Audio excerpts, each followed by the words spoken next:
মাছ এর ফ্রাই বিক্রি করে এখানে আপনাদের পছন্দের মতো যে কোনো রকমের মাছ ফ্রাই করে খেতে পারবেন। এটা কোরাল মাছ, এটা কোরাল মাছ। এটা কি মাছ ভাইয়া? সালমন।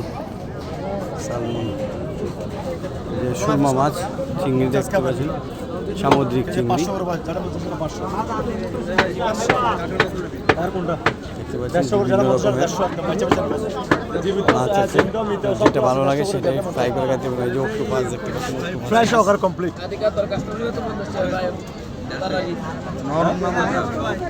যেন মধ্যে 150 করে বাঁচে যেন বস, আমার কোনো দুঃখ নেই ভাই। 150 টাকা হ্যাঁ, ফ্রাই করে দেবেন। 600 করে বড়, এটা 600 টাকা চিংড়ি। হ্যাঁ হ্যাঁ বস, ছেড়ে দেবেন।